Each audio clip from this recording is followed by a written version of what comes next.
Delphes, c'était l'oracle le plus connu de l'Antiquité. Au musée, on rencontre Cléobis et Biton, l'archétype des kouros gays.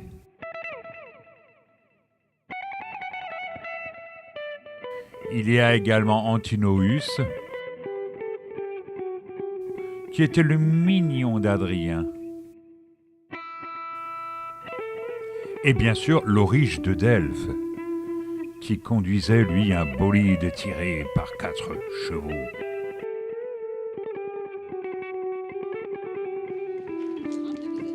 Le site de Delphes s'étend, lui, au pied du mont Parnasse. Il y a des ex-voto tout au long du chemin qui conduit au sanctuaire, tel ce trésor des Athéniens. À remarquer l'appareil du soubassement du temple pythien qui est très élaboré et couvert d'inscriptions. Les colonnes du temple d'Apollon pythien, qui sont d'ordre dorique et sont malheureusement quand même très érodées. C'est ici qu'officiait la Pythie, sous l'effet soi-disant de fumerolles. Mais comme il n'y a aucune fumerole ou aucune émanation sur ce site, eh bien on peut douter quand même de la véracité de leur dire. Le théâtre antique de Delphes. Par contre, il y a des mots mordiques, ces fameux cornichons explosifs. Et tout en haut du site, il y a le stadium. Il voulait avoir un meilleur angle. Il y avait beaucoup de lieux de distraction à Delphes, parce que cette cité abritait l'Omphalos, c'est-à-dire le nombril du monde.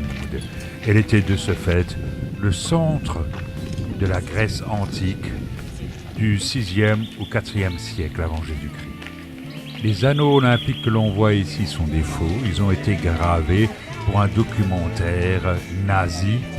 Tu sais que ça a été détruit par un tremblement de terre en 480 avant Jésus-Christ.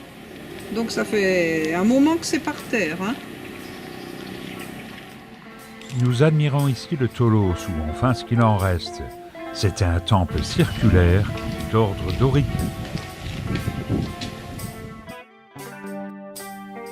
Là, nous retraversons la Thessalie pour aller en Magnésie, où se trouve la presqu'île du Pélion.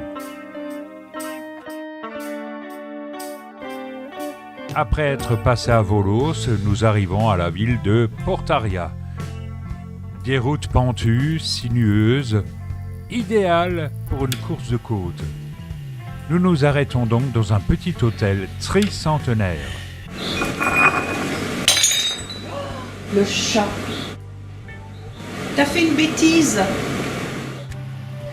Nous nous arrêtons au bord de la route pour photographier et surtout jouir du beau paysage.